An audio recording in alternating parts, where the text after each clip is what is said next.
Yesu yebaze wa Luganda awe bw'omukisa Mukama waffe Yesu Kristo agulumizibwe mu nsi ne mu ggulu, agulumizibwe mu bikolwa byaffe, mu neeyisa yaffe, mu njogera yaffe ne mu nkola yaffe. Eno ye The Biography of God International Ministry era ng'omuweereza w'enjiri eno ye Kamali Fred. Kati mu The Biography of God mulimu bino wammanga. Mu The Biography of God mulimu amagezi okumanya n'okutegeera, mulimu obukuumi, mulimu ekisa ekitenkanika. Buli lwe njogera ku The Biography of God mpulira essanyu nga liflowinga, mpulira ekisa nga kiflowinga, kubanga ekisa ekyo kyayolesebwa ku musaalaba eggologoosa. Kale n'ekisa ekyo kyennyini kye kyankwatako, nange nenzija wano nkubuulira amawulire amalungi nti tugasanga wa mu Kristo Yesu. Mu biography ya Katonda mulimu bino wammanga. Ngenda mu Proverbs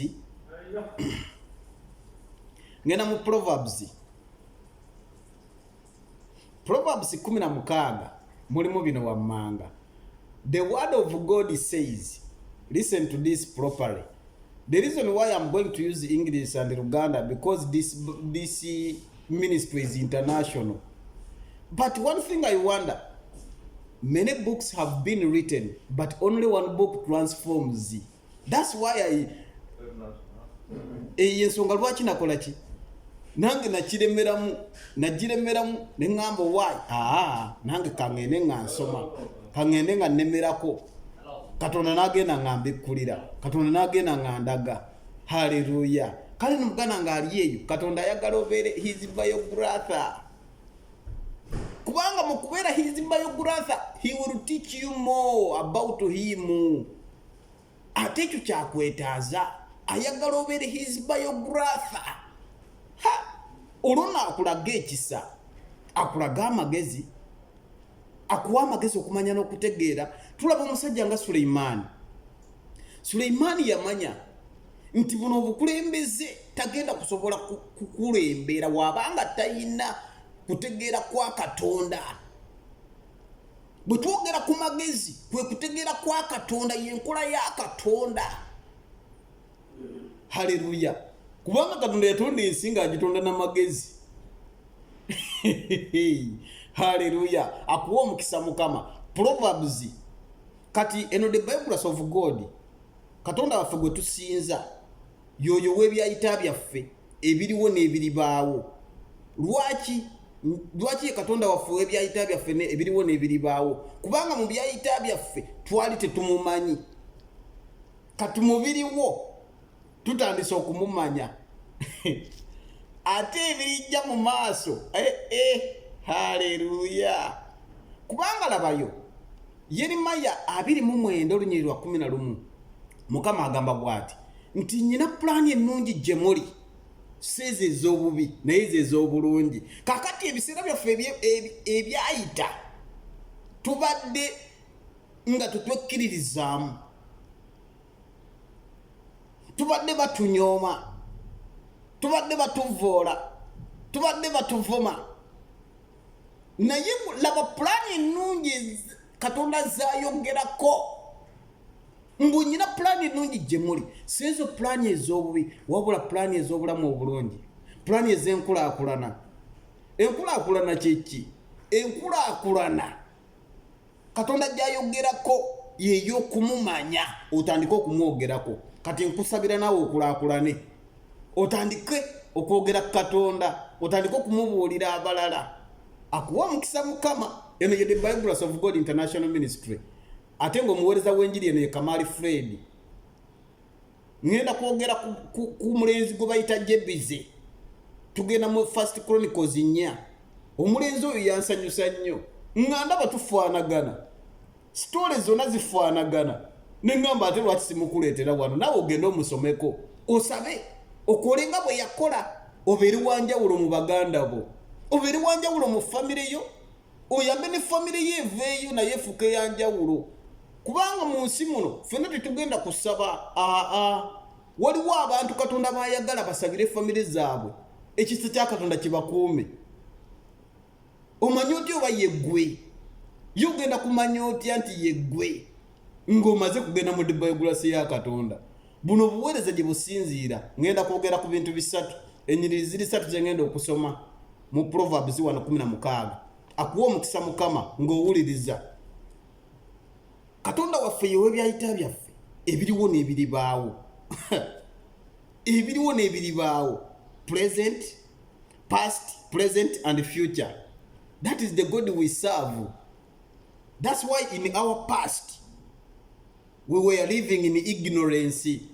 Kubanga nzijukira mu biseera biri ebyayita ngenda mu church. Naye nga musajja Katonda asobola okugamba mu bikule Matayo nga nnoonya Matayo njiraba. Ebiseera biri ebyayita nga njogera ku Baswaziniga, njogera ku Balembo, naye kati ssaawa zino mmenya Ezera Nekimaya omanyi omusajja ateekuluntaza mu bufuzi bwe. Ate yenjiri nja kukomawo nayo. Alida who serve. Oyo akuwa omukisa Mukama. Eno ye the Bible of God International Ministry. Obuweereza buno simanyi naye bunsanyusa nnyo era buli wembukwata bwenti. Eno ye the Bible of God eno kati ekigifuula international nti eri buli wamu. Ekyo kyo mu Romans emu olunyiriri olwabiri tewali excuse yonna ya butamanya the biography of God. Kale mugana nange nkusabira nawe obeere omu kwabo olabe ekisa kya Katonda, omukono gwa Katonda nga gumuvinga. Haleluya, akuwa omukisa Mukama. Ngenze mu Proverbs 16 ngenda kusoma olunyiriri olusooka. Wulira. The word of God reads, we can make our own plans, but the Lord gives the right answer. Now, how will you make your own plan without knowing your Creator, who makes the things right, who knows the answer of what you are planning? Olulumu ndovuddeko. Ngenze ku lunyiriri olwokusatu. Commit your actions to the Lord and your plans will succeed. Mbuwaayo ebikolwa byo eri Mukama Katonda we yakutonda. Olwo nno by'opulaninga biyitemu. Now wakapulaninga emirundi emeka nga ebintu tebiyitamu. Ye Katonda bw'ayogera ku bikolwa bye ayogera ku ki? Enneeyisaayo. Waayo enneeyisaayo mu maaso ge? Waayo enneeyisaayo enjogerayo endowoozayo buli kimu kiweeyo gy'ali. Olwo nno mbu by'olyoka opulaninga biyitemu bw'ayogera Mukama. Sinze njogedde. The word of God, the use of the word of God is to transform us, to renew our mind, to start acting like a him, to start thinking like a him. That's why Romans 12 verse 1 and 2. Paul wrote, let God transform you into a new person. Now I'm a new person. Because in my past, I was not speaking about this. In my past, I was reading this biography of God, but without acknowledging the word, without putting it into practice. You see? But now I can put it into practice. Now I'm practicing it for you and me. May God bless you. This is the Biography of God International Ministry. And the preacher is Kamari Fred. May God bless you. Omanyi lwaki buli kaseera mbankuwa omukisa ngukuwa lwakino Numbers lunyiriri lwa 6. Yekati bwe mba ndi mu the Biography of God lwaki mba sigendayo ne nkusomerawo. Eno the Biography of God bagiyita kakyusa bulamu. Naye kansooke mmalirize wano ngende wali. Ate akuwa omukisa Mukama. kati olunyiriri olw'omunaana olunyiriri lwa musanvu lugamba bwe ruti mbu amakubo g'abantu bwe gasanyusa Katonda awo nafukamirira ku maviivi nensaba Mukama olunyiriri luno lutereeze lubeere mu bulamu bwange. Wulira, when people's lives please the Lord, even their enemies are at peace with them. Mbu amakubo g'abantu bwe gasanyusa Katonda, ayayaya, embeera y'abantu bw'esanyusa Katonda, mbu n'abalabe baabwe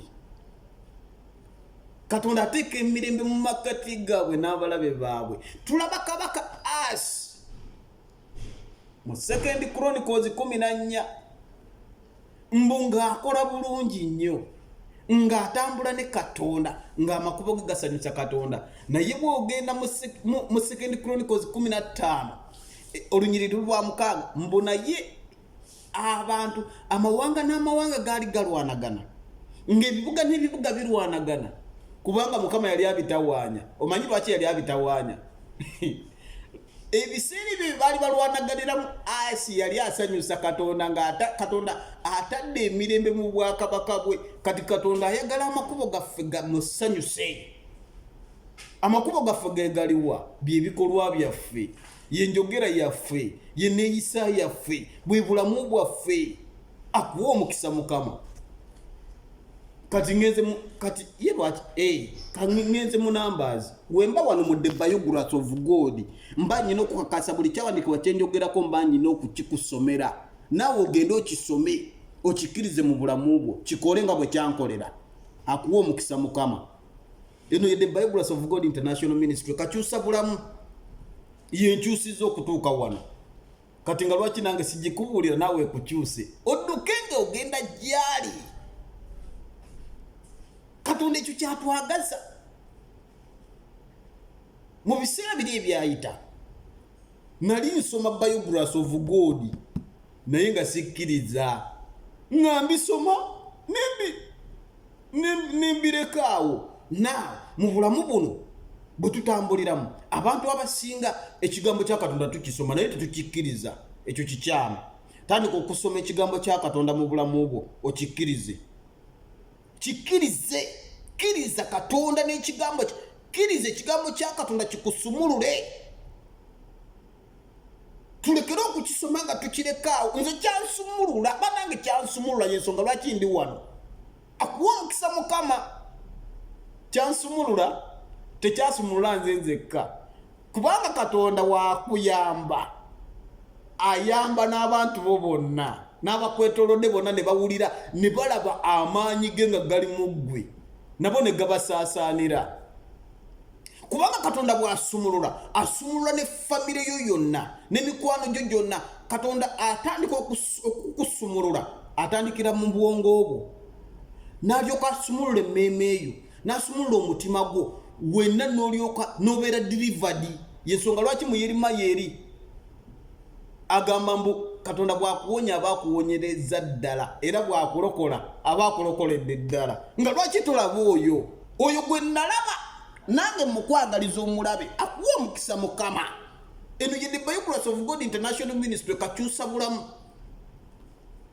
Haleluya. Ngenze mu Numbers malirize ate lwaki nedda. Numbers 6 lunyiriri okuva ku lunyiriri olw'23 okuva ku lunyiriri olw'23 wulira Numbers 6 okuva ku lunyiriri olw'22.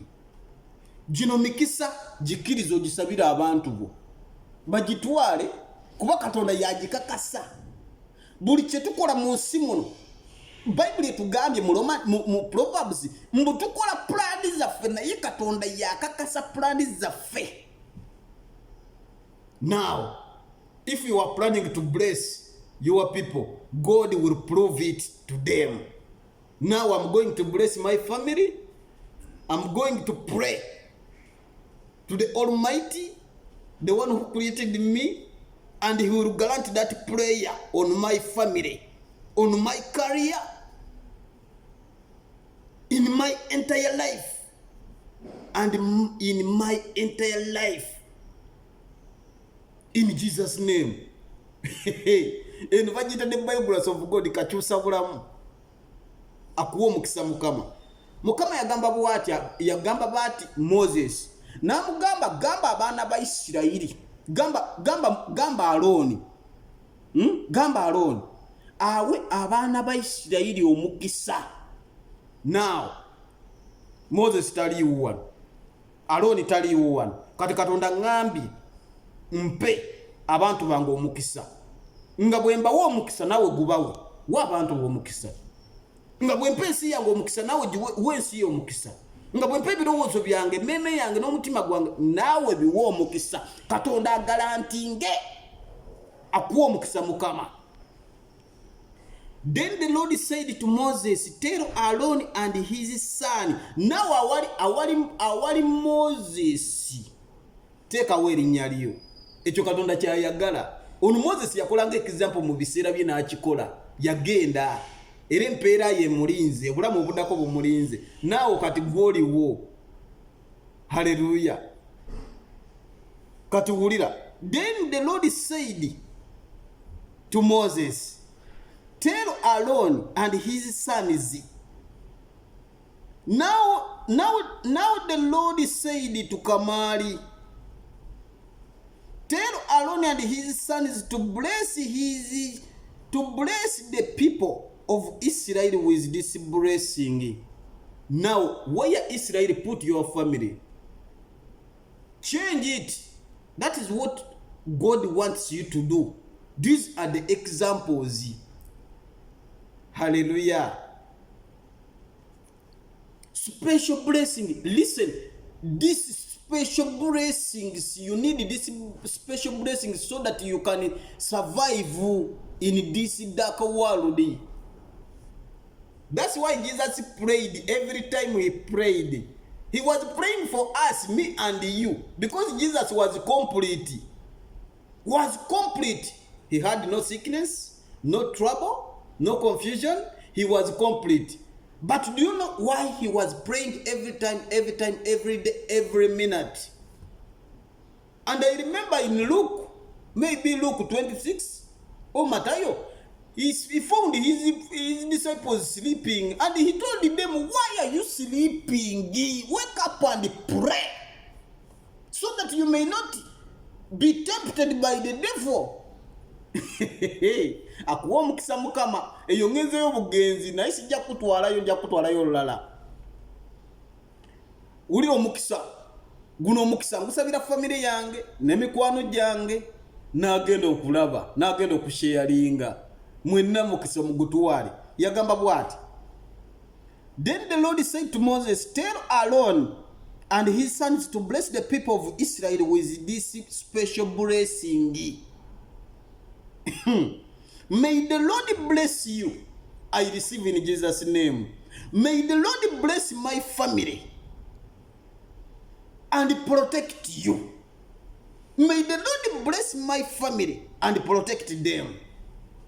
May the Lord bless my family and protect me and advise me, as he says in Psalms 32 verse 8. Akuwa omukisa Mukama. Olunyiriri olwabiri mwetano luwulire. May the Lord smile on you. That is a blessing. But how will you know that always God smiles at you without knowing his biography? You need to be his biographer. Go into his Bible. The word of God is God. Read the word. Believe the word. You will see the difference. Before my pastor told me, before we were preaching, he told us outside there things are not possible, but when you come into Christ, things will be possible. Then I said, this man, I have tried. Now, God wants you to be patient. to be patient in whatever you're going to do. Linda ko, don't papa. Now, Katonda ayagala obere muguminkiriza. Kati mukuguminkiriza wakutegekera. Joko mukuguminkiriza Katonda nga ategeka. Omanyi lwaki olina okuguminkiriza? Kubanga okuguminkiriza kitundu ku kumwesiga. Yensonga lwaki tulaba nga Ananiya yaguminkiriza naye nga aguminkiriza ng'ali mu ngeri ziri enkadde. Wadde yayina ebimusumbuwa Penina nga amukyojja eri baawe. Ng'amugamba nti nze kammala. Naye Penina yatambula. Gundi Ananiya yatambulanga n'agenda mu yeekaalu. Wadde nga yayina ekimusumbuwa ekyokubeera nga tayina mwana. Naawe kyamutwalira akabanga. Kubanga Katonda yali amutegekera. Mu kulindako Katonda tuba tumuwadde chance okututegekera ekisinga ekigenda okuyamba abalala. Yensonga lwaki yamuwa Samwiri. Akuwa omukisa Mukama. Kuba kati Penina yali yazaala. Naye yali yazaala biwulenge. Kubanga kubanga abaana ba Eri abazaalibwa Penina bakola bino wammanga. Abajjanga okukongojja mu yeekalo ya Mukama ngabo babakozesa ebiweebwayo nga babibba babirya. Naye Samwiri yakola ki? Kati gwe twogerako kati yajja luvannyuma. Kati awo olina okulindirirako. Naye guno omukisa gutwale mmalirize. Akuwa omukisa Mukama. Eno ye The Biography of God International Ministry. Ebyo byonna ogenda kubisanga mu The Biography of God. Mujjude bingi nnyo. Haleluya. Omuweereza w'enjiri tomwerabira ye Kamali Fred. Katonda bw'ate bw'akola eyo engeri gy'akolamu. Nkusabira Mukama akusumulule. Kubanga bwana akusumulula agenda kusumulula na buli kimu kyonna. Kubanga bwakuwonya akuwonyeza ddala. Bwakuyamba bakuyambidde ddala. Ate kikkirize nti Katonda akuyambye kubanga nawe woolira yakuyambye okubeerawo. Haleluya. Mangera kumaliriza. May the Lord bless you and protect you. Now, mu bulamu buno obw'omunsi weetaaga Katonda akukuume. Weetaaga Katonda akuwa omukisa. Ne bw'oba bakuyita ki? You need the blessing of God. Kubanga omulenzi ono Jebize. Omulenzi ono gwe bayita Jebize. Mbu mama we yamutuuma erinnya Jebize mbu kubanga yali bulumi. Imagine. Naye among all his brothers and sisters, he was the honorable. Do you know why? Eyo sigenda genda yo naye nja kudda n'enjiri eyo. Akuwa omukisa Mukama. May the Lord bless my family and I myself and protect me and my family. Ekyo Katonda kyayagala osabe. Olunyi lwa 25. May the Lord smile on you and be gracious to you. Hallelujah.